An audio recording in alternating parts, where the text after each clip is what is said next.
What's up mga kabanat, magandang gabi sa inyong lahat. At ngayong gabing ito ay pagre-reactan natin itong sinabi ni Kong Edgar A. Rice patungkol sa mga dilawan ng mismo mga kakampi niya at saka patungkol sa pag-upo ni BP Sara sa 2028. Sabi niya kasi dito guys sa kanyang naging pahayag ay ibinulgar ni A. Rice na mismo mga kasamahan niya mga dilawan ay takot na takot sa magiging pag-upo ni BP Sara sa 2028. So sang-ayon ba kayo dito mga kabanat? So ito ang pag-reactan natin ngayon. Pero bago tayo magsimula mga kabanat, huwag niyo munang kalimutan mag-subscribe at mag-like at i-click yung notification bell para maging updated kayo palagi sa ating mga bagong videos na i-upload nito dito sa ating channel. At syempre, huwag niyo rin kalimutang i-follow ang ating Facebook page. Okay mga kabanat? So simulan na natin. So ito nga mga kabanat, basahin natin yung sinabi ni Kong A. Rice dito sa Ang Balita Ngayon. Sabi dito, Kong A. Rice ibinulgar na takot ang mga kasama niyang dilawan sa pag-upo bilang presidente ni BP Inday Sara Duterte. So kahit sino naman diba mga kabanat ay alam naman natin na hindi lang dilawan kundi pati maging mga kakampings, meron pa rin naman kasi mga kakampings, diba? Hiwalay na kasi sila ngayon. Ang katotohanan pa nga ay baka hindi na sila dilawan ngayon ay yung mga kakampings na lahat, okay? At yung hindi lang yung kakampings kundi pati na yung mga makamarcos, hindi lang kakampings ang takot o dilawan kundi alam natin pati din ang makamarcos, lahat sila takot, lahat sila yan maupo si BP Sara kasi diba alam naman natin na kapag once naupo si BP Sara tapos lahat ng mga karir nila tiyak mag-aal sa balutan lahat ng mga yan, diba? Kanya-kanyang lipad yan ng ibang mga bansa. Bit-bit yung mga ninakaw nila sa kaban ng bayan, di ba? Sabi pa dito ni Kong Edgar A. Rice mga kabanat, sa naging pag-amin niya dito sa kanyang pahayag, sinabi niya na maski kasama daw niya sa civil society at mga kasama niya sa dilawan, takot na takot sila sa pag-upo bilang presidente ni Sara Duterte. Ito pa mga kabanat, hindi na talaga nakakapagtaka to kasi sinabi ni Kong A. Rice na mas gugustuhin pa daw nilang isakripisyo ang katotohanan. O, di ba?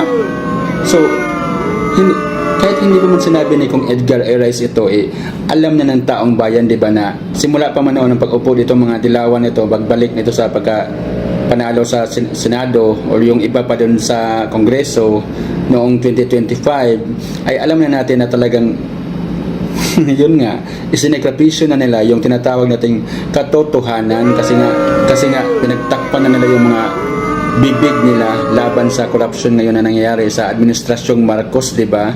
At saka nag-focus lang sila sa pagbanat kay BP Sara Duterte. Akalaan niyo yun, di ba? Lahat sila pinagtutulungan si BP Sara Duterte at lahat ng mga Duterte at hindi lang lahat ng mga Duterte kundi naging mga kakampi ng Duterte, di ba? Pinagtutulungan nila at saka ang mahirap pa dito at saka ang nakakatakot maliban sa babanatan ka pa, ididiin ka pa yung katulad ni Kiko Barsaga, yun katulad ni Kong Kiko Barsaga, nagsalita lang yun, pinagtulungan sa Kongreso, pinasuspend ng 2 buwan, pagkatapos pagbalik niya pinasuspend din agad. Grabe, ganun talaga katindi sa Kongreso dahil maraming kakampi yung mga Marcos doon at saka marami din yung dilawan. So dito mga kabanat sa sinabi ni Kong A. Rice, anong masasabi niyo dito?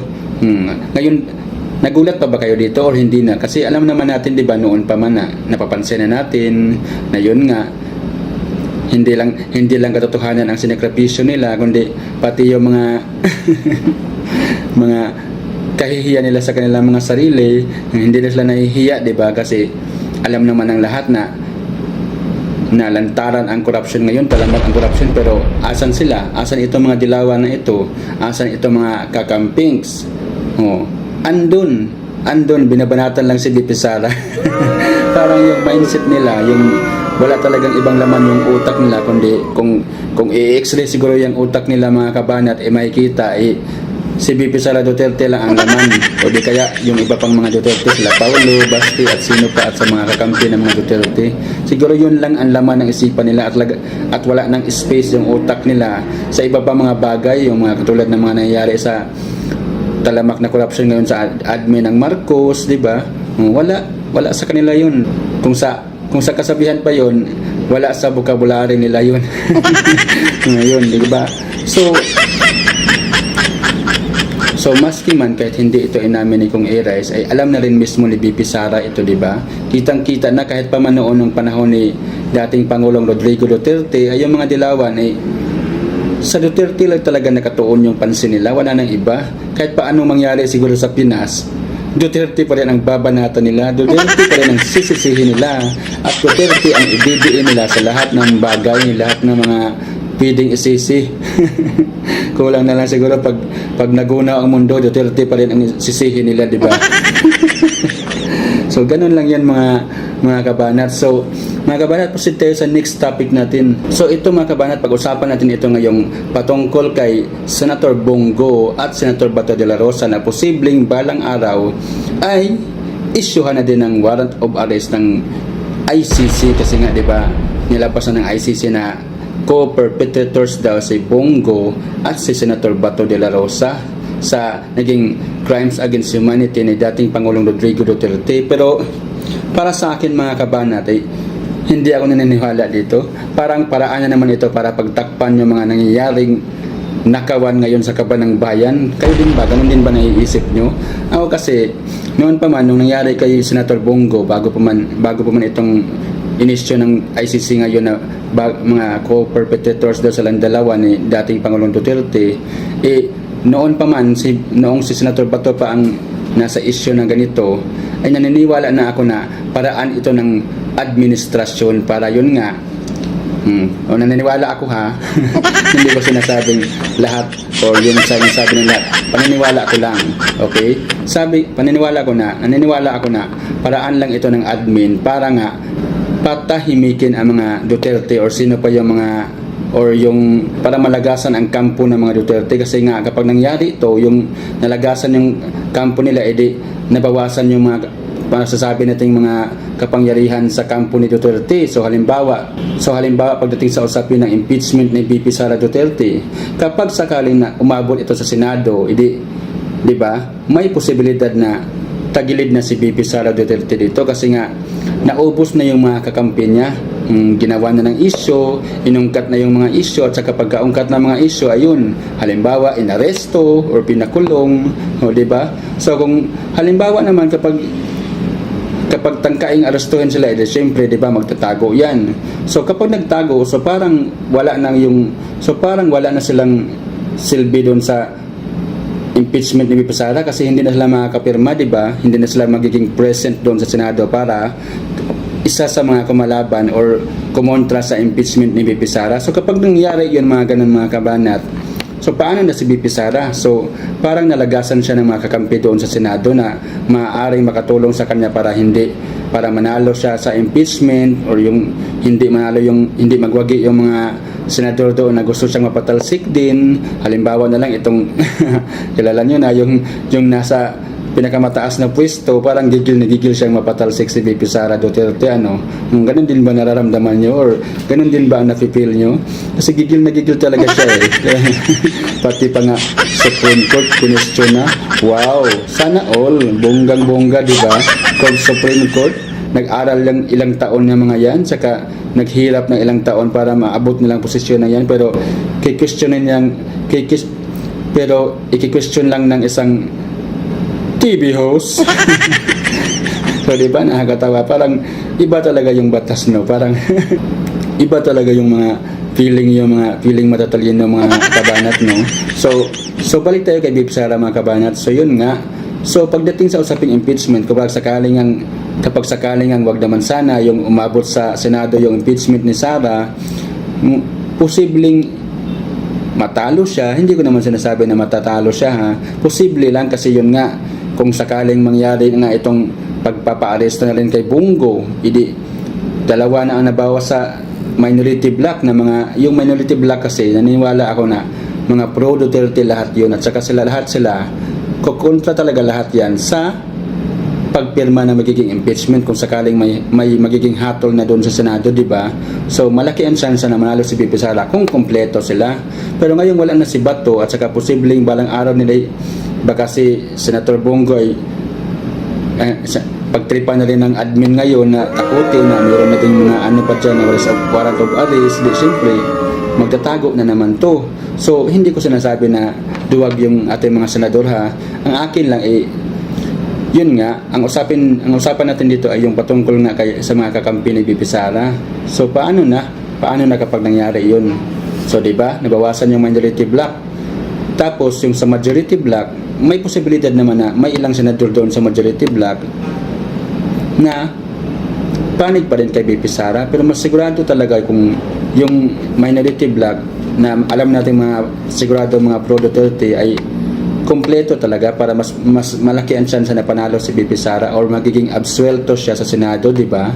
So dito kasi sa Senado kasi para kasing ang dami kasing balimbing, di ba? Dati naman yung karamihan naman dyan sa mga senador dyan nanalo lang dahil kay dating Pangulong Duterte noon, di ba?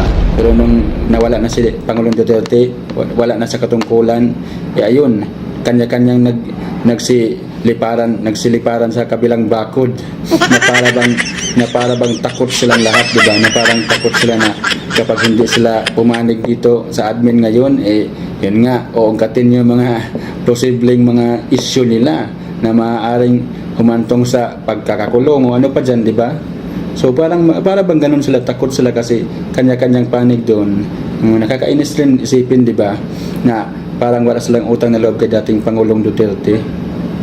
So dito nga kay Senator Bato at Senator Bongo, sabi ni Attorney Ferdinand Topacio, ang paglapastangan sa soberanya pinayagan upang mapagtakpan ang malawakang pandarambong. So yun din ang paniniwala ko mga kabanat. Nangyari ito yung kay Senator Bato de la Rosa pa pala noon. Yun na talaga agad ang naiisip ko. Paraan lang nila ito para nga mapagtakpan yung mga nangyayari ngayong talamak na korupsyon. Ganun, di ba? Ang bilis nila makaisip ng mga paraan para mapagtakpan yung mga nangyayaring kabulastugan ngayon sa ating bansa. Katulad na lang yung nangyari noon kay dating Pangulong Duterte nung inaresto siya, di ba?